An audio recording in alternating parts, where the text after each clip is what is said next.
The year is 1095. Europe is fractured. The Holy Land is under Muslim control, and the papal throne in Rome is preparing to unleash a wave of war unlike anything the medieval world had seen.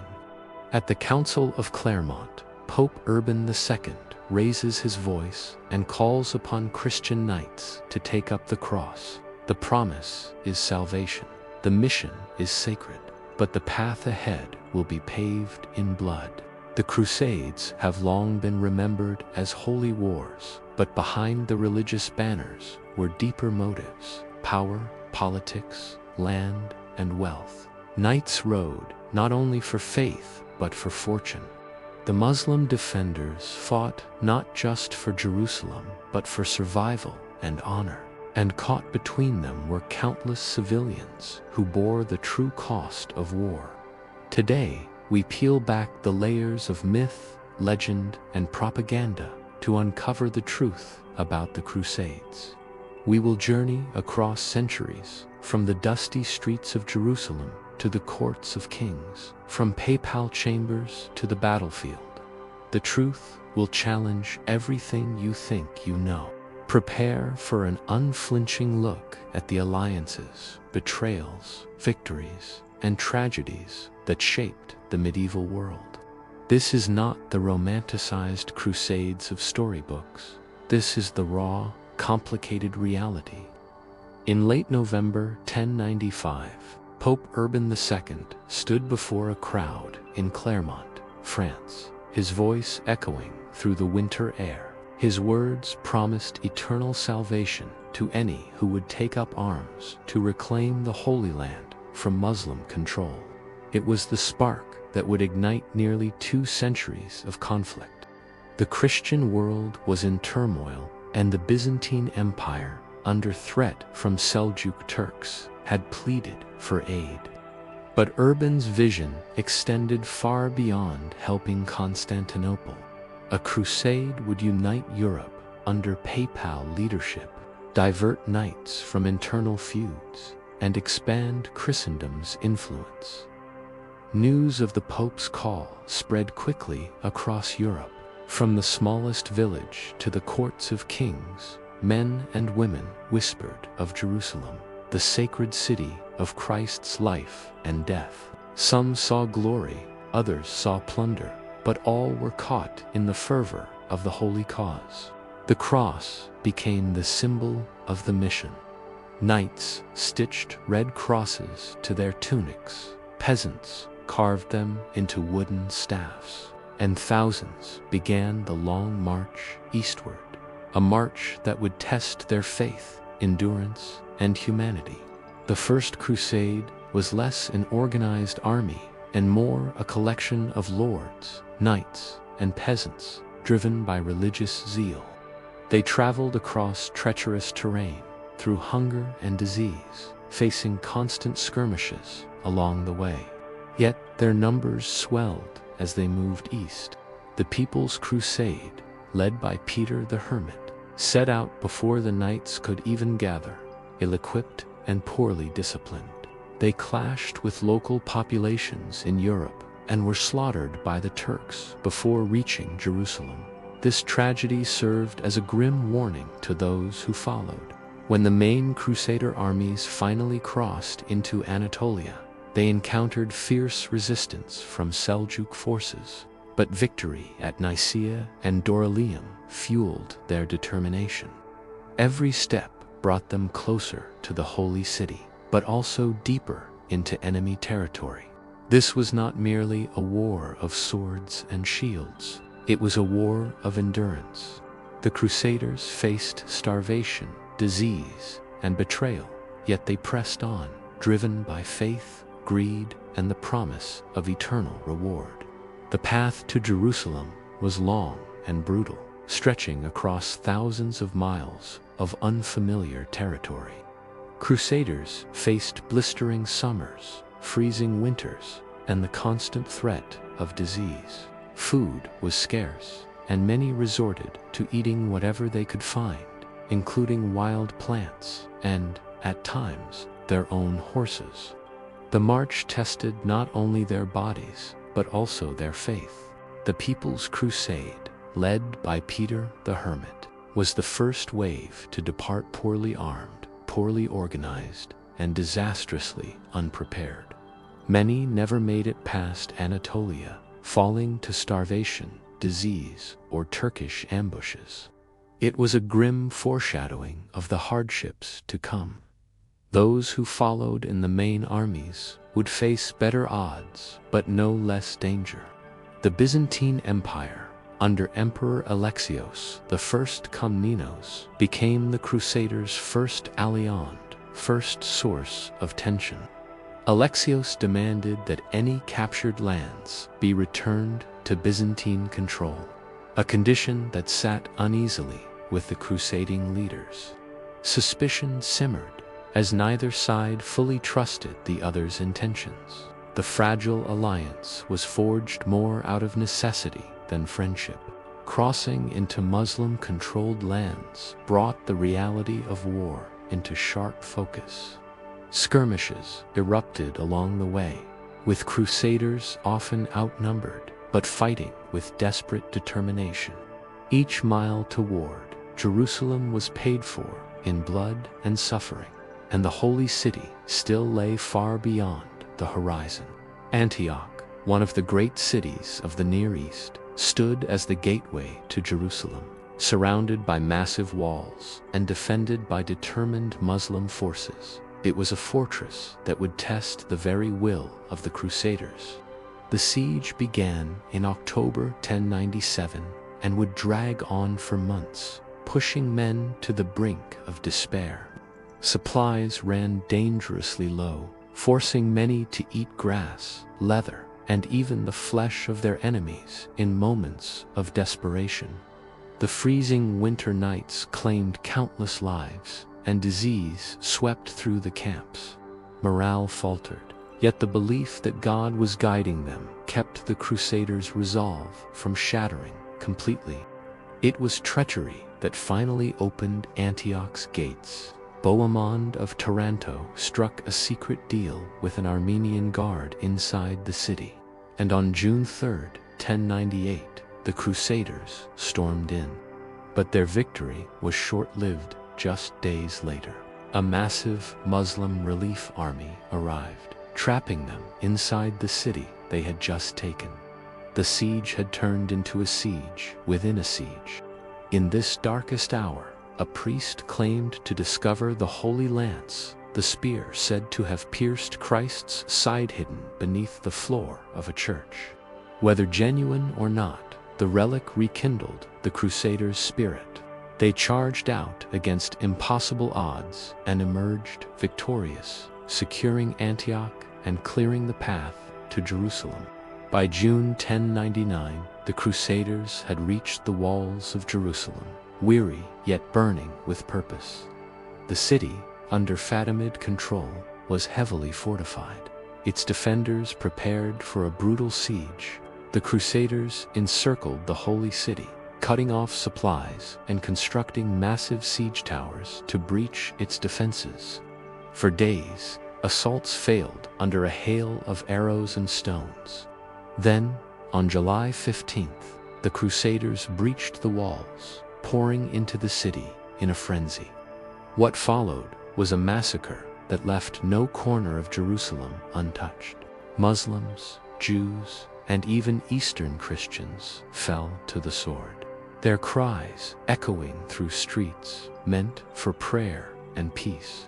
To the Crusaders, it was the fulfillment of God's will. To the defenders, it was a nightmare. Blood reportedly ran ankle-deep in some places, a grim testament to the brutality of medieval warfare. The Holy City was now in Christian hands, but its sanctity was stained by the violence of its capture. The First Crusade had achieved its goal, yet it left a legacy of deep resentment. The fall of Jerusalem was celebrated in Europe as a triumph of faith, but in the Muslim world, it became a wound that would never fully heal. The stage was set for generations of conflict. When the Crusaders reached Jerusalem in July 1099, they faced formidable defenses and scorching heat. Supplies were low, morale was strained, and disease was rampant among the troops. Yet the prospect of capturing the holiest city in Christendom drove them forward with unrelenting determination. Every knight and foot soldier knew this was the moment that would define their legacy. The siege was brutal, lasting several weeks. Siege towers were built under constant enemy fire, while defenders launched arrows, boiling oil, and stones from the ramparts. The Crusaders fought desperately to breach the city's walls, knowing that each passing day brought more risk of defeat. Every clash was a gamble with death, but they pressed on.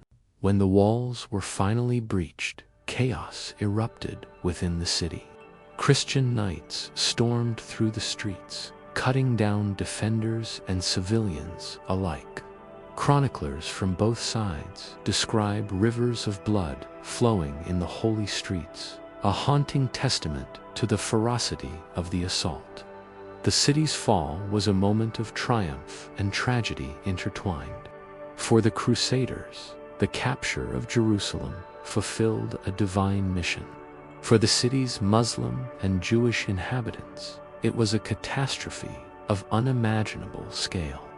The event would echo through centuries, shaping how Christians and Muslims viewed each other in both faith and war.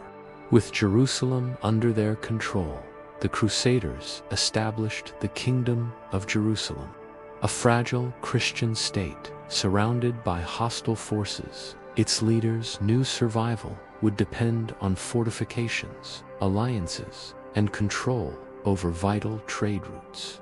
Castles like Crusade Chevaliers and the Citadel of David became symbols of both power and vulnerability. Life in the kingdom was a blend of European feudal customs and Middle Eastern influences. Crusaders adapted to the climate, the architecture, and even some local customs. Markets bustled with trade between Muslims, Christians, and Jews. Despite the deep wounds left by the siege, the kingdom was both a battlefield and a cultural crossroads. Governance proved challenging. Disputes between nobles, tensions with the church, and constant military threats tested the stability of the kingdom. Every year brought new challenges, from internal rivalries to renewed Muslim offensives. The fragile unity of the Crusader states was always at risk of shattering. The Kingdom of Jerusalem stood as a beacon for pilgrims and warriors alike. Yet, it was always one battle away from collapse, its survival resting on a delicate balance of diplomacy, trade, and relentless military readiness. While the Crusaders solidified their hold, a new leader emerged in the Muslim world, Saladin, Yusuf ibn Ayyub, known in the West as Saladin. Charismatic, disciplined, and deeply committed to jihad, Saladin sought to unite the fractured Muslim states under one banner. His vision extended beyond mere conquest. It was about restoring dignity and faith. Saladin's rise was marked by both strategic brilliance and political skill. He forged alliances across Egypt, Syria, and beyond, building a coalition strong enough to challenge the Crusader states. His leadership was not just military. He was known for mercy toward his enemies and respect for scholars and holy places. To the Crusaders, Saladin was both a formidable adversary and, in some cases, a respected figure. His reputation for chivalry made him a legendary figure, even in European chronicles. Yet behind the diplomacy lay a relentless commitment to reclaiming Jerusalem for Islam. By the late 1180s, Saladin's armies were poised for decisive action. The Crusaders would soon face their most dangerous opponent, yet a leader who understood both the sword and the art of patience. The summer of 1187 was scorching, and the Crusaders faced a critical choice. When Saladin besieged the city of Tiberias, the Crusader army marched out to confront him, leaving the safety of their strongholds. It was a decision that would change the fate of the Holy Land. Saladin's forces surrounded the Crusaders near the horns of Hattin. Without access to water and under relentless harassment, the Christian army withered under the heat and exhaustion. The Muslim cavalry struck with precision, cutting down knights and foot soldiers alike. By the battle's end, the Crusader army was shattered. King Guy of Jerusalem was captured, along with the relic of the True Cross, a devastating blow to morale. The loss opened the gates for Saladin's forces to reclaim much of the Crusader territory. The Battle of Hattin became a symbol of Saladin's strategic genius and the turning tide of the Crusades. For the Crusaders, it was a crushing reminder that even divine missions could meet earthly defeat. In the wake of Hattin, Saladin advanced toward Jerusalem. The city's defenders were outnumbered, supplies were scarce, and hope was fading. Still, they resolved to fight rather than surrender without a struggle. Saladin's siege was relentless, but tempered by diplomacy. Negotiations were opened, and unlike the bloody capture of 1099, Saladin agreed to spare the lives of Jerusalem's inhabitants in exchange for ransom. Those who could not pay were escorted to Christian-held territories. The Muslim banners rose over the city in October 1187, marking a historic reversal of fortunes. For the Muslim world, it was a moment of restoration. For the Crusaders, it was a devastating loss of the holiest prize. The peaceful transfer stood in stark contrast to the slaughter of the First Crusade. Saladin's mercy became legendary, reshaping the narrative of victory and cementing his place as one of history's most admired leaders. The fall of Jerusalem sent shockwaves through Europe. Kings Richard I of England, Philip II of France, and Frederick I Barbarossa of the Holy Roman Empire took up the cross, launching the Third Crusade to reclaim the Holy City. The campaign was marked by grand battles, shifting alliances, and political intrigue. Richard the Lionheart emerged as the central figure, brilliant warrior and shrewd negotiator, whose clashes with Saladin became the stuff of legend. While the Crusaders reclaimed key coastal cities like Acre and Jaffa, Jerusalem remained out of reach. Richard and Saladin eventually agreed to a truce, allowing Christian pilgrims access to the city, but without military control. The Third Crusade ended without the ultimate prize, but it solidified the mutual respect between Richard and Saladin, two leaders who fought fiercely yet recognized each other's honor. Subsequent crusades failed to match the fervor or success of the early campaigns. The Fourth Crusade in 1204 infamously diverted to Constantinople, sacking a Christian city and deepening the rift between Eastern and Western Christendom. The Fifth and Sixth Crusades saw temporary gains, often through negotiation rather than battle, but these victories were fleeting. Internal divisions and lack of unified leadership plagued the Crusader cause. Muslim forces continued to strengthen, while Europe's appetite for costly expeditions waned. The dream of a permanent Christian kingdom in the Holy Land began to fade. By the late 13th century, the Crusader states were shrinking, and their strongholds fell one by one. The crusading era was entering its twilight. Acre, the last major Crusader stronghold, became the final battlefield. In 1291, Sultan al-Ashraf, Khalil's forces besieged the city with overwhelming force. The defenders fought valiantly, but the Muslim siege engines battered the walls relentlessly. After weeks of fierce combat, the city's defenses crumbled. The fall of Acre marked the end of Christian rule in the Holy Land. Surviving knights and citizens fled to Cyprus, leaving the once ambitious crusader dream in ruins. For Europe, Acre's loss was both a shock and a sign that the age of Crusades had ended. The Holy Land was now firmly in Muslim hands, and the cross was replaced by the crescent. The Crusades left a legacy of both cultural exchange and deep-seated mistrust. They spurred advancements in trade, navigation, and military architecture, but also intensified religious hostility that would endure for centuries. For Europe, the Crusades expanded horizons, introducing new ideas, goods, and technologies from the East. For the Muslim world, they were a reminder of foreign invasion and the need for unity. Historians still debate whether the Crusades were wars of faith, greed, or survival.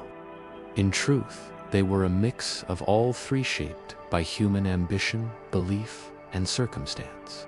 Today, the Crusades remain one of history's most contested chapters, a reminder that the struggle for faith and power often leaves scars that time alone cannot heal. History is never as simple as the stories were told in childhood. The Crusades were not just holy wars or political campaigns. They were human struggles, shaped by ambition, faith, greed, desperation, and survival.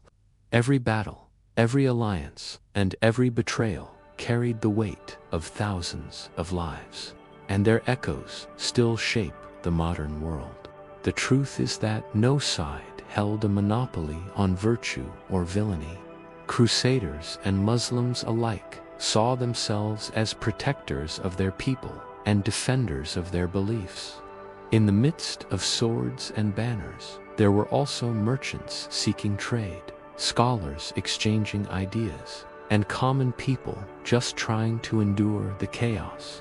Behind the grand chronicles, there was always the human cost. If we take anything from this history, it should be the realization that the past is never black and white. The Crusades remind us how easily religion and politics can be wielded as weapons, and how quickly noble ideals can become tangled in the machinery of power.